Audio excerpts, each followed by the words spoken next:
Welcome to Soli and Gauta. UNCUT.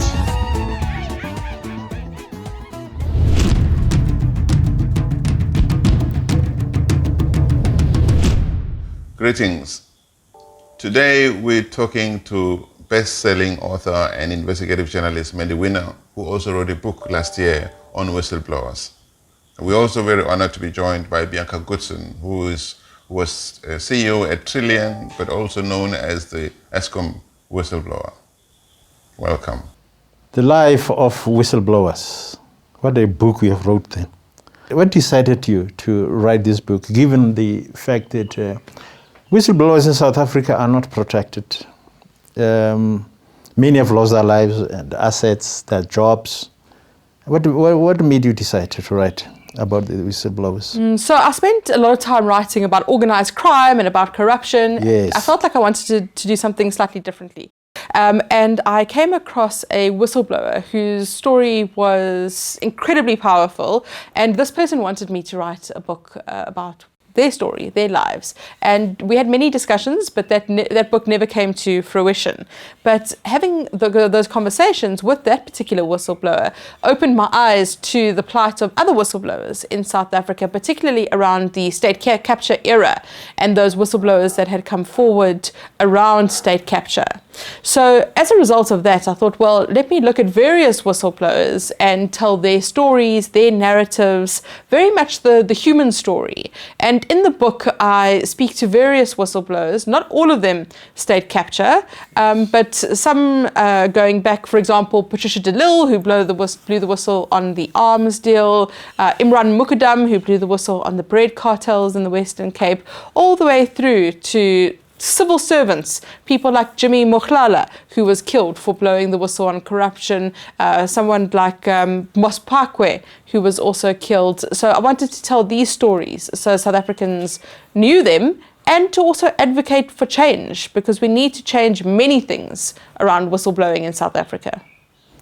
Do you see there's a movement in the civil society to push politicians towards adopting policies that are protective of whistleblowers? So I do hope that this book, the publication of the book, has been one of the catalysts in sparking the civil action around it. And then also the Zondo Commission has been a big platform. We've seen many whistleblowers going before Zondo, from Mosilo Motepo to Bianca to Cynthia Stimple, various whistleblowers, most recently Ethel Williams, saying, please, to Justice Zondo, we need to change the legislation in South Africa. The Public Disclosures Act is simply inadequate in many ways, but also we need to change the culture and the stigma. And Bianca has also picked up and run with that quite a bit in terms of changing the culture, the corporate culture, around how we change whistleblowers. Soli? Yeah, I have a question for Bianca, but before I get to Bianca, just a follow-up on what Mandy has just said.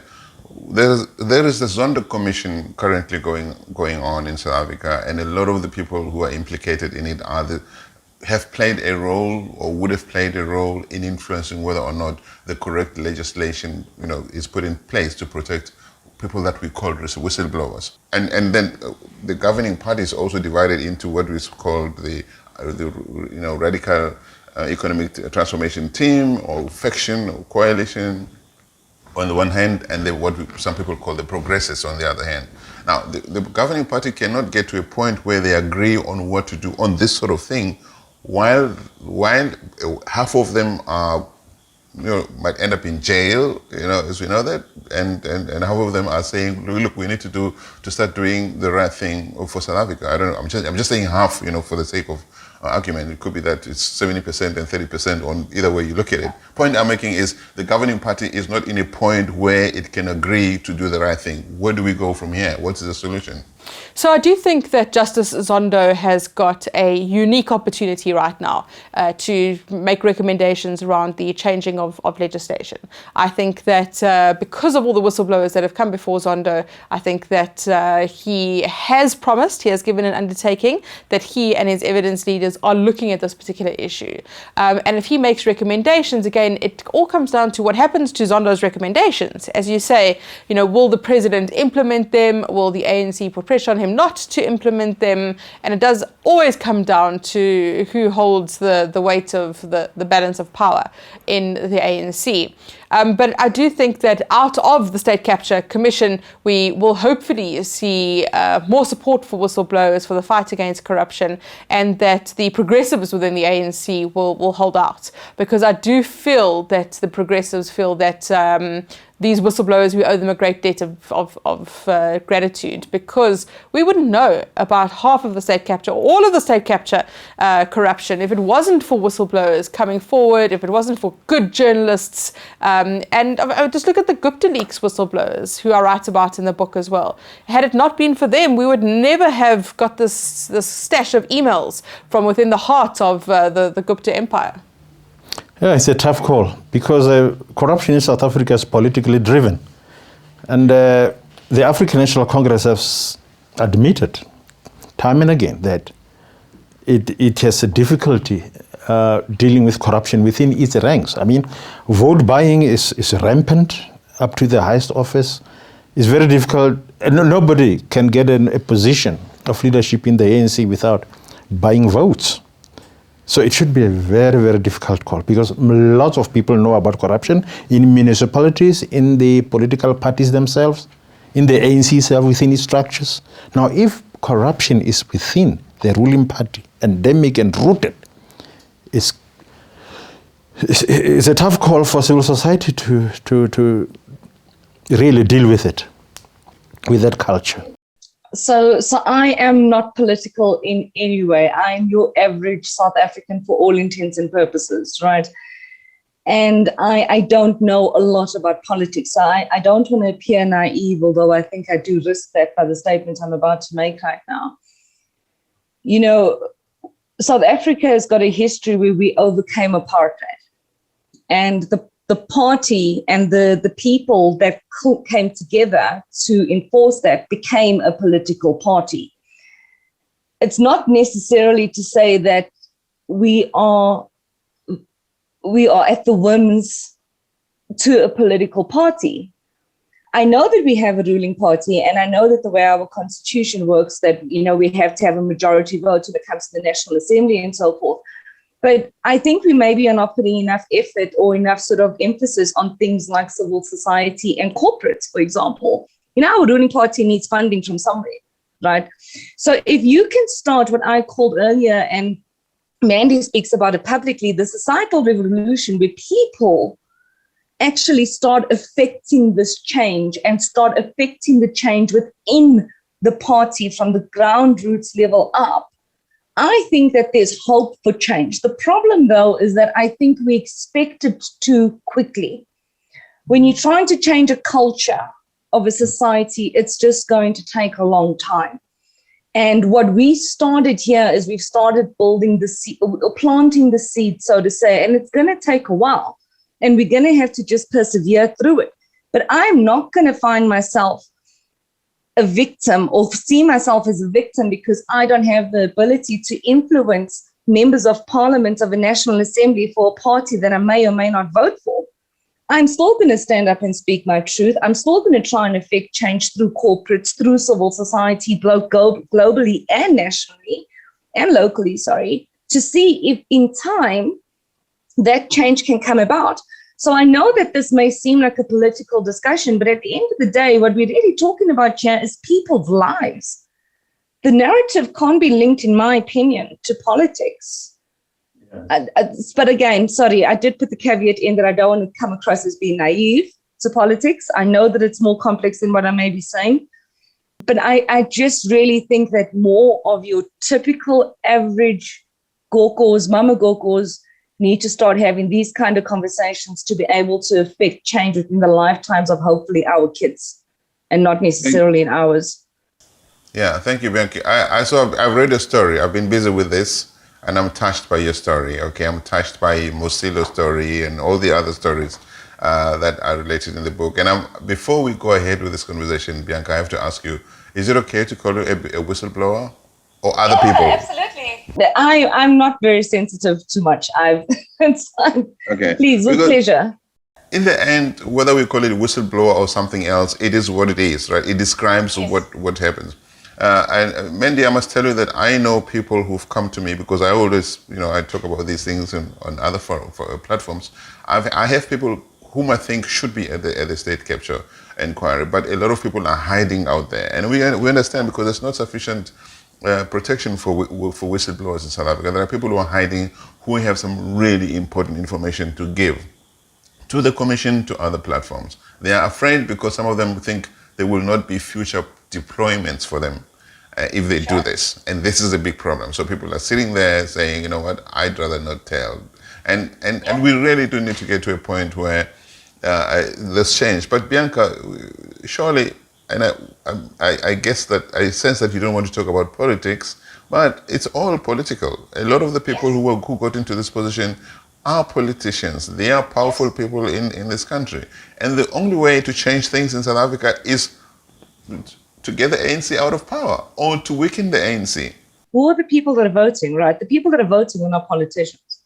It's people and it's society that put politicians in a position of influence and power. And that's why I think that the only way that you can start influencing, although a statement was made earlier that a lot of the corruption, the root cause of the corruption is political. Right, so it starts within the political arena, and there's no dispute from my side in that regard, especially the grand state corruption, because nobody's got coffers as big as our states, right? So it makes sense that it's there. But to change it, you're not necessarily going to go and change a handful of people to suddenly wake up and have a conscience, or to suddenly have ethics that are higher than what they had in their previous lifetimes, or to suddenly gain integrity. If they had it initially and it's deteriorated over time, I don't know how you change things like that in people. So the leadership altogether has to change. And the only way that that's going to change is if you actually start getting people more like me. I mean, I'm 40 years old, so it's a newer generation of citizen in South Africa. Start looking for a different type of leadership altogether. So I would just refocus my energies, I guess. I would actually just look at the people that put other people in power, because I think that's really the root cause, as opposed to actually looking at people who are currently in power. To change things in South Africa, you have to change the system. You have to change the way institutions function. But you can't change the way institutions function if the people who are guarding the institutions, as it were, are the ones who are most fearful about whatever change you might bring. That's why I'm saying you have to remove the current people, put them aside, put in a set of new people. It's not just a question of changing solely for Gauta, or it's a question of saying these are the systemic changes that you guys must put in place once you get in there. If you can't, then you know the right people to be there. I agree completely, Solly. I agree completely. Okay. So, Mandy, a quick question, and Gauta, I'm going to keep quiet after this because I'm just so excited. Mandy, how difficult was it for you to get all these people, all these beautiful people, and I call them beautiful because I'm very much really in love with people who do this, what Bianca and other people have done. How did you get them to agree to talk to you? Because I saw in your book, you're saying, well, people say I'm a journalist. Musilo said, you're a journalist. You're going to go to work on Monday, get your award, your salary. You're going to get you an award after writing a book. People are going to celebrate you. But we are the ones who have to hide. We are the ones that that many people do not want to touch anymore. Who are not getting salaries anymore. Who are seen as the bad guys. So how do you reconcile being the Mandy journalist, investigative journalist and author, getting these people to trust that you're not just trying to get another book for another prize? Look, in some instances, it took a lot of convincing. There were some people that, like in Bianca's case, I tried for months and months and months to get her to talk to me, and eventually she relented. Some of the whistleblowers wanted to tell their own stories, as you mentioned, Mosilo Motepu, whose book is coming out now, Cynthia Stimple, her book is coming out soon. So there were people that wanted to tell their own story, unedited, uncaptured through their own channels. But there were many who were very keen to get their stories out. And because I was focusing on the human narrative, I was focusing on their personal plight, their own experiences.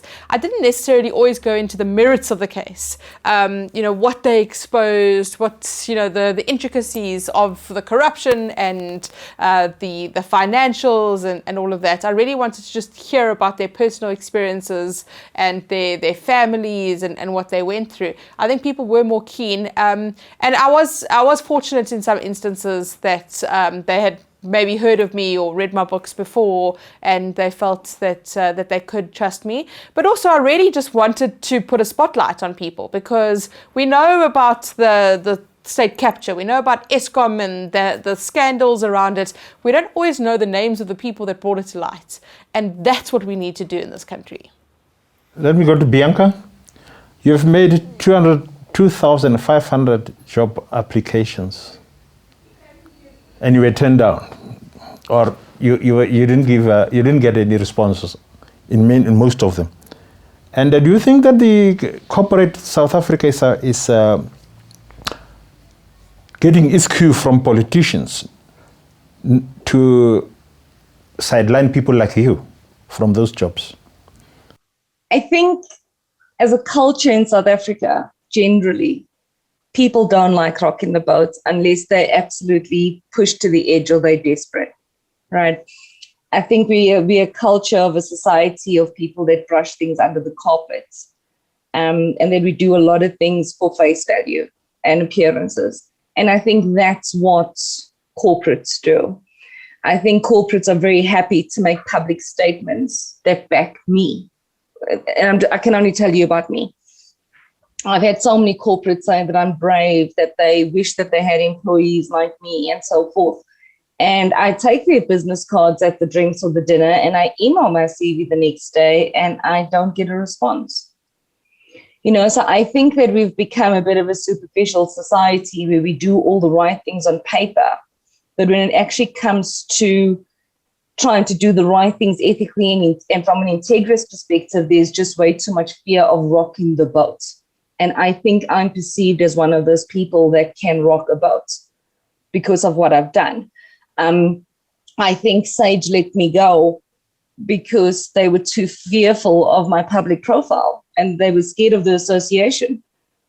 You know, when I was working for Sage and they let me go, I think that's why my resignation was accepted. I think that's why I don't have replies to 2,500 job applications. My skills haven't changed. That's what I think. And that's why I really do think that society itself has to change. Our culture towards this has to change. I feel so strongly about it. Yeah, I agree with you.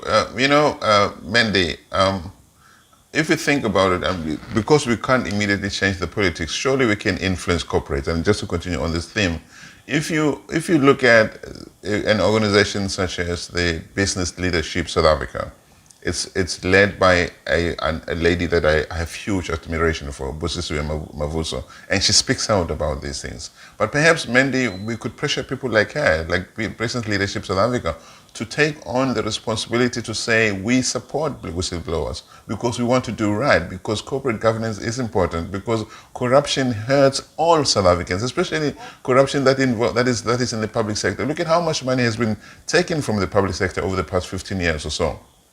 South Africa now is having to borrow massively from international organizations in order to pay for the vaccines, for a whole lot of other things. We can't fund anything anymore. Surely, Mandy, people like you are in a best place to get these guys, get Mavuso in, and get her to say, how can we work together to put pressure on business? The thing is with business is that they're always worried about the contracts they get from government, and those triumph over everything else. They're happy to have a Busisiwe Mavuso saying the right thing on their behalf, but when it comes to government, they pretend to be doing everything that government wants them to do. But the fact is, everything is linked. We have to get to a point, Mandy, where we put public interest at the heart of everything we do.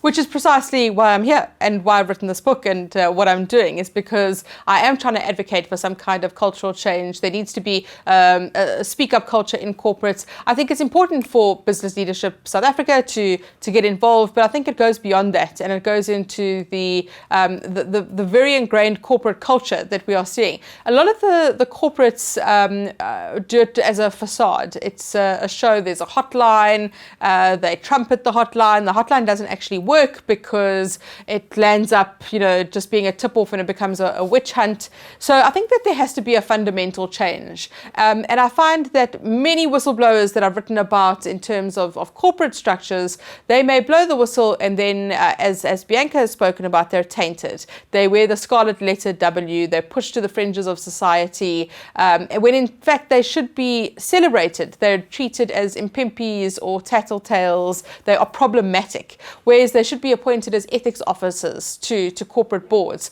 Bianca should be snatched up by a JSE listed company as an ethics officer in charge of corporate governance, and that's just not happening. Instead, she has to write to the president and write to the head of Eskom and plead with them to maybe give her some of the money that she recovered. 1.5 billion rand was returned to the fiscus, and yet she's making these job applications, and that should not be how we treat whistleblowers. We need to encourage whistleblowers to come forward if we are going to fight corruption, which means we need to stack the cards in their favor. And the only way to do that is if they know in a corporate culture, in a corporate climate, that they can speak up without facing retribution. And I think it does come down to business leaders, and it comes down to the people whose voices are heard the loudest to advocate for that, and so that we will see some change in the culture. Bianca, how was your evidence before the Portfolio Committee received, the Portfolio Committee in Parliament? Brilliantly, in fact. The committee was led by Ms. Daphne Ranto. And I actually have a transcript of the day that I appeared there, specifically for the closing comments, where she was so encouraging towards my bravery and standing up, and she had some harsh words to say about the fact that a lot of the people that appeared to be at the head of some of this corruption appeared to be male, and yet it's the females that are standing up. And I actually kept the transcript because one day when my daughter's older, I actually want to, have proof of the fact that mommy maybe is braver than she thinks, type of thing. But it was received very well. Obviously, when you're in Parliament, you get questions from representatives of all the different political parties. And I expected to have some very difficult questions from some of the political parties. And it wasn't the case. There were tough questions that were asked, but I was well prepared to handle them. So it went fine. It's not something I would choose to do again, though. And it was okay. It was good. Did you get the impression that you were believed? You see, the thing is, my view is this, that people can't not believe me. And the reason for that is because I had a copy of my computer that backs up everything in my affidavit. So everything that I testified on had proof. So yes, I think they did believe me. I think that's also another reason why recently I appeared at the Zondo Commission. And I didn't anticipate to stay there the whole day. I thought my evidence would only be about 4 hours, but I was there the whole day because the DCJ had quite a few questions to ask. And everything, like I said, I'm very pedantic about that every time I make an assertion, there is some sort of proof behind it. Mandy, Bianca has said it is twice something about the need to change the culture at the bottom, which I totally agree with. Maybe people like us who have platforms that we could utilize, we should celebrate those employers who give jobs to people like Bianca. I know the lady from Signia employed one of the whistleblowers from another company. Yeah, it was me. Yeah. Are you still there? No, I'm not. Unfortunately, I was ill. I suffered from post-traumatic stress disorder. Okay. And Magda was very great, and she graciously said, look, she agrees that I actually should take time off to recover. And since then, I just don't necessarily want to go into the financial space. So you're not going back? Magda's been amazingly supportful, supporting, yeah. So we need, Mandy, don't you agree that we need to put a bigger spotlight on those employers who say, we want people like this because we care about ethic leadership, we care about corporate governance, people who adhere to proper principles of corporate government. Let's talk about these people. Let's talk about people like Bianca a lot more often, so that we bring them out of the shadows and normalize them. Society must realize, you see, the problem we have in South Africa is that people don't connect the dots. They don't realize that we are in the state that we are as a country because of all the madness that happened over the past 10, 15 years. These are the people that made sure that that information is out there. And we live in a world now of alternative truths and fake news. I could say that Ace Magashule has done absolutely nothing wrong, and I have a whole, convoy of people behind me saying, yes, you're right. But we need to play. There'll always be this conflict of the false or the alternative, people and the factual people. There's more that we could do to highlight those employers who are saying, you know what, it's enough. Enough is enough. And let's show South Africans who the real heroes are. Again, I mean, that's precisely what I'm trying to do here. That's why I speak about whistleblowers so much, and I advocate that we need to have active citizens. We need people to hold power to account, that we need to make a noise about those who do celebrate whistleblowers. It's why whistleblowers should be given national orders and placed on the stage, and we should be grateful and we should be so appreciative of them. And yet we still see whistleblowers as problematic. I've spoken a lot about how I see whistleblowers on a spectrum, and that many whistleblowers do not speak out of altruistic motives, that they are tainted because they are complicit, and yet people still seem to think that whistleblowers have to be angelic, that they have to be beyond reproach, they have to be these perfect beings, whereas many of them are whistleblowers by virtue of the fact that they had proximity to wrongdoing. So they were people that were close to the corruption. You look at Angelo Agriti, for example, and on his own admission, he says he was a whistleblower because he wanted to save himself.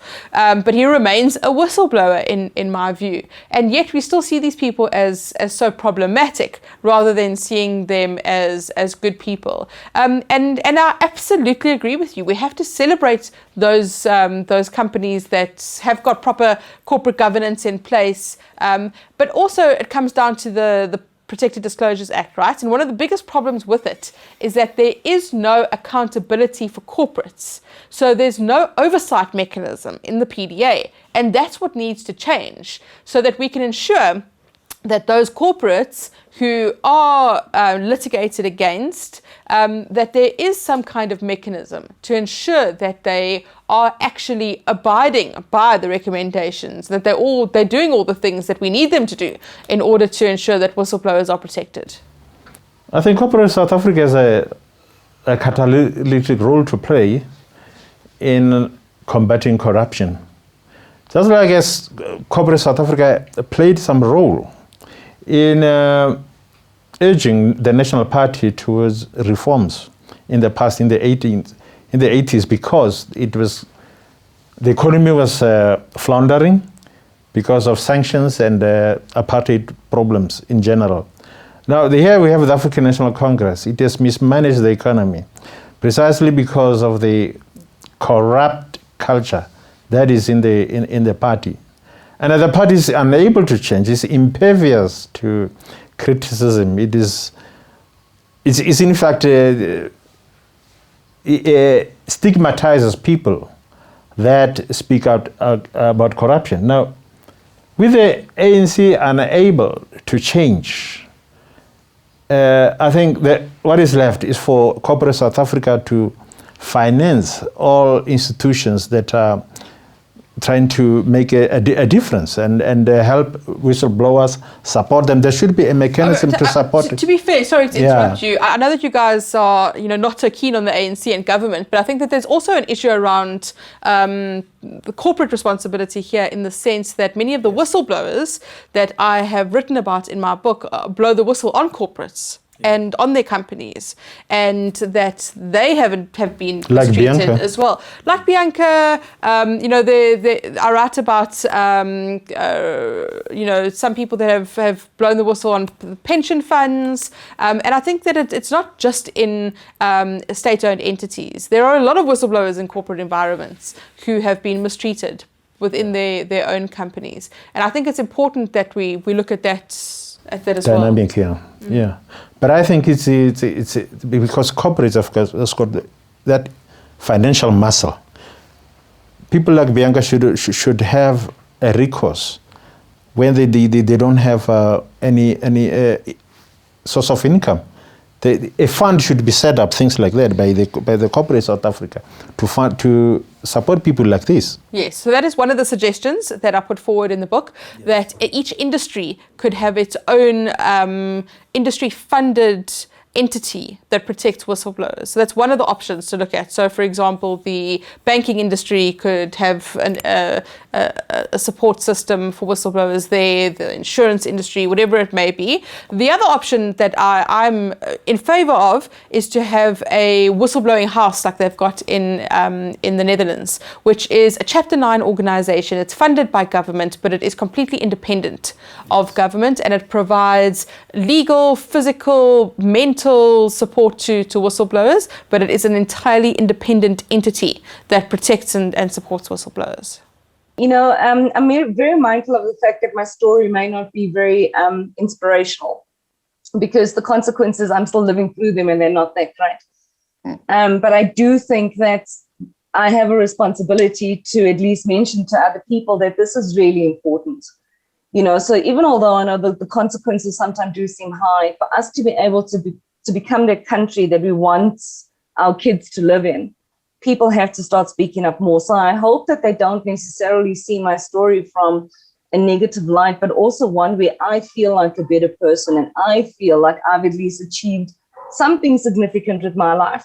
And I hope that other people find the strength, if they find themselves in a situation where they need to blow the whistle, that they find the strength to do it, because I think the more we normalize that, the better things become.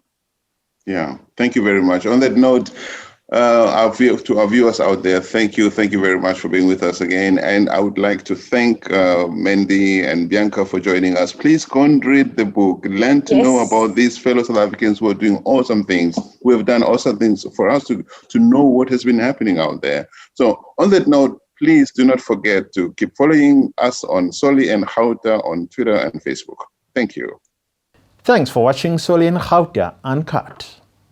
Please subscribe to our channel by clicking the subscribe button below. And for notifications of new episodes, please click the bell. Till next time.